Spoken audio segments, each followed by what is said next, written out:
बुआ जी ने कि जब उनसे ये पूछा कि मतलब कि जब सारे ही अगर भक्त बन जाएंगे तो फिर क्या होगा। हाँ हाँ अच्छा, हाँ बिल्कुल सही।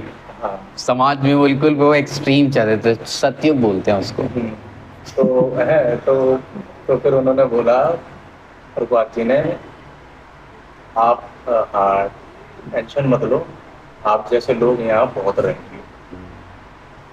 जब ये सतयुग का जो मतलब मुझे समझ में आया ना, सतयुग के समय पर ये जो झूठ फरेब ये सब चीज़ें ना ऐसे कॉन्सेप्ट थी कि ऐसी चीज़ें नहीं करनी है, उसके लिए बना रखा था वो। लेकिन लोगों का बोलना और लोगों का चलना वो सत्य पे बेस्ड होता था। सत्य माने नेचुरल फैक्ट्स। जो फैक्ट है वो सूरज पूरब से उगता है तो पूरब से उगता है। कोई भाषण देते देते नहीं बोल देगा मैं पश्चिम से उगता है। जो आप बोल रहे हो और जो हो रहा है, मतलब प्योर साइंटिफिक सोसाइटी है वो, जो अपने डेली ऑब्जर्वेशंस जो हैं फिजिकल उसके हिसाब से ही सब काम करती है। झूठ जो देखती है वही बोल देती है और जो बोलती है वही करती है। वो सत्य है। जब ये बदल जाता है, दूसरे एक्सट्रीम पर पहुंच जाता है, मतलब उस समय झूठ और ये भगवान नहीं है वो कंसेप्ट में रहेगा। लोग वाद विवाद क्या करेंगे वो नहीं सुनते हम, वेदों के समय शास्त्र शास्त्र उस लेवल पे होगा, कॉन्सेप्चुअल होगा। लोग लड़ नहीं रहे होंगे धर्म के नाम पे, ये सब नहीं हो रहा होगा। सत्युग की यही बात है। कलयुग में क्या रहता है कि आदमी जो बोलता है वो कुछ और बोलता है, करता है वो कुछ और करता है। समझ में आ रही ना? क्योंकि सत्य से कोई लेना देना इंसान का नहीं होता, उसका सिर्फ लेना देना है अपना स्वार्थ। इंसान को ऐसी, मतलब इंसान पैदा ही अभी इस चीज के साथ होता है कि वो स्वार्थी है। खाना खाना है तो पहले अपना पेट भरना है, यहाँ तक को गलत नहीं मानते। ठीक है, या आपको बस खाना है तो पहले आप पेट में खाओ, ठीक है, और फिर दूसरे को दो। चल ये यहाँ तक कोई गलत फिर भी नहीं मानेगा। लेकिन इसको ज़्यादा एक्सटेंड कर दोगे तो गलत हो जाएगी ना चाहता।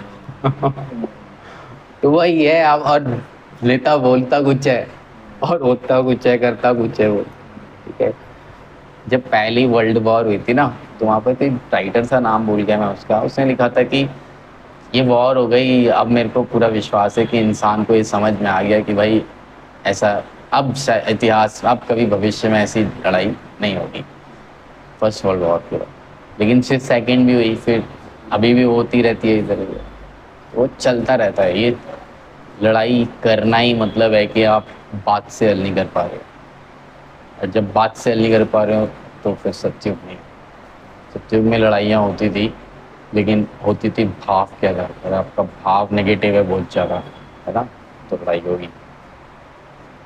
सीधा सिर्फ देवता और सीधी भगवान की लड़ाई होती थी इसीलिए, क्योंकि कॉन्सेप्ट के फॉर्म में जब एग्जिस्ट करेगा बुराई, तो फिर वो बस एक वर्चुअल रूप है ना, साइकोलॉजिकल है, तो फिर आप उसको देवता या नहीं कुछ भी उपाधि दे दी आपने उसको। और वो पॉजिटिव सत्य तो एग्जिस्ट करता ही है ना, रियलिटी है यूनिवर्स की सत्य, मतलब हर कुछ ना कोई फैक्ट तो होंगे ना, तो वो उसको उपाधि परम ईश्वर की दे दी। पूरे यूनिवर्स के सत्य जो है, जो वॉर है उनका चलेगा, इसलिए साइकोलॉजिकल वॉर है वो। इसको हम समझाएंगे जब कि भाई ये सुदर्शन क्या है, और ये बहुत मुश्किल है समझाना उनको। फिजिकल वर्ल्ड में रहने वाले लोगों को कुछ समझ नहीं आएगा वो सब कुछ, उनका एक्सपीरियंस का पार्ट ही नहीं है सीधे, नहीं। प्रभुपाद से वो जो कहते हैं ना कि हमेशा रहेंगे, उनको पता है कि अभी टाइम किधर जा रहा है, किस डायरेक्शन में टाइम मूव कर रहा है, और उस डायरेक्शन में इन दोनों फैक्ट के साथ क्या होता है, टाइम प्रोग्रेस, इन सब। यार ये जब आदमी ध्यान में चला जाता है ना, तो उसको सैकड़ों हजारों लाखों सालों का सारांश समझ में आ जाता है। हुआ क्या है इतने दिन से, जब से इंसान मछली से इंसान बना है तब से लेके अभी तक क्या क्या हो चुका है, और वो सब कुछ जो हुआ है उस सब ने इंसान को गढ़ा और बनाया है।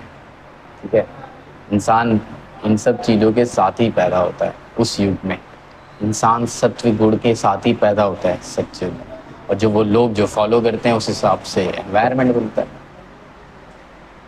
यही है, सही है, हमेशा ऐसा रहेगा ही रहेगा। इन्हीं को समझाने में तुम्हारी एनर्जी वेस्ट होगी। भगवान सिर्फ ये जो लोग बोल रहे हैं इतना भागवत है, ये वो लोग हैं जिनकी एनर्जी वेस्ट करवा करवा के भगवान उन लोगों को खुलवा रहे हैं, जबकि उनको पता है वो भी रहेगा और ये तो खैर है ही, मैं हूं तो ये है, लेकिन सारी ऊर्जा जीवन की उसको समझाने में खर्च करनी है। ये मतलब हो जाता है, मतलब भागवत भक्त हो जाने का मतलब हो जाता है कि दुनिया में आप जो है उसी सत्य का बार बार आप बोलते हो, ये जानते हुए कि ये कलयुग है और लोग फॉलो करेंगे, सुनेंगे अलग, बोलेंगे अलग और करेंगे अलग, फिर भी ये करते रहना है। क्यों? क्योंकि आप नहीं करोगे तो कोई और करेगा, क्योंकि इट्स एक वो सत्य है ना, सत्य को खत्म नहीं किया जा सकता। प्रॉब्लम उसके साथ ही है, मैं किसी भी चीज को डिस्ट्रॉय नहीं कर सकता ना, law of conservation of mass, mass can neither be create not be destroy, तो इसको भी नहीं कर सकते हम कभी ना, तो वो चीज़ कभी एंड हो सकती है ना ये चीज़ कभी एंड हो सकती है, फ्रैक्शनल थिंग।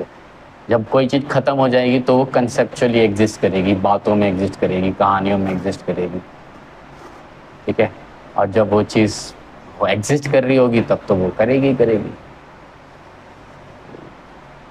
साइकोलॉजिकल डिस्कशन हो गया। ऐसे ही जब ना जब कुछ वक्त बुक वो करने के लिए जाते हैं डिस्ट्रीब्यूशन के, जब बाहर गए थे तब अब जैसे वो बुक कब वो करते हैं डिस्ट्रीब्यूट करते हैं, जैसे ही हेडलाइट होती है, हेडलाइट पे सारी गाड़ियाँ रुक जाती हैं, तो फिर उसके बाद वो अपने झोले में से या बैग में से निकालते हैं और जैसे वो हाँ फिर एक एक करके गाड़ियों के पास जाते हैं लेके,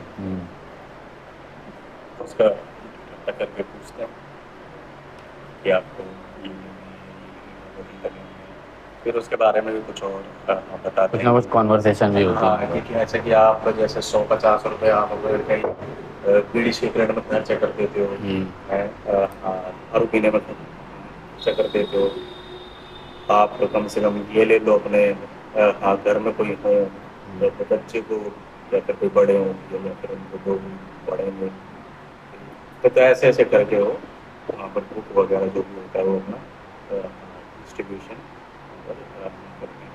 तो एक बार ऐसे ही मोहन ग्रुप ऑफ थे, वो गए थे बुक डिस्ट्रीब्यूशन के लिए, तो जैसे ही वो गए थे तो उन्होंने मतलब वो जब वो ऐसे ही जाके किसी से बात कर रहे थे और अपने बुक डिस्ट्रीब्यूशन जैसे ही वहाँ पर कर रहे थे, तो एक आदमी ने मतलब उनको बोल दिया कि आप लोग क्या बेच रहे हैं, कल जाते हो जब देखो मतलब कि जहाँ भी हेडलाइट बंद होती है तो आप लोग ये सब बेचने आ जाते हो, क्या बेचते रहते हैं, तो मोहन गुरु का ने बता था, उन्होंने बोला है कि आप बताओ क्या बेचें, क्या बेचें, दारू बेचें, क्या बेचें, सिगरेट बेचें, क्या बेचें बताओ, चलो आप ही बताओ क्या बेचें, आप मूंगफली बेचें, बताओ।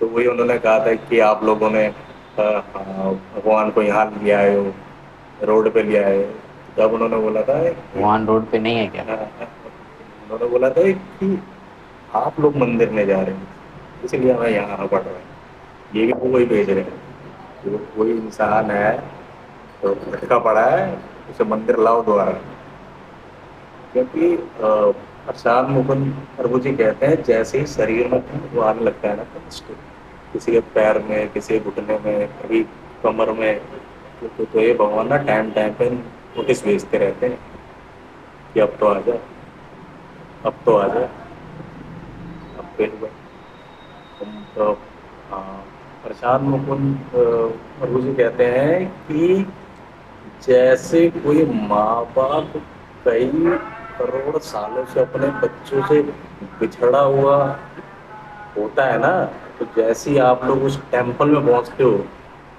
तब भगवान जब उसको देखते हैं तो आपसे ज्यादा वो खुश हो रहे होते हैं, ये कहा था इतने दिनों से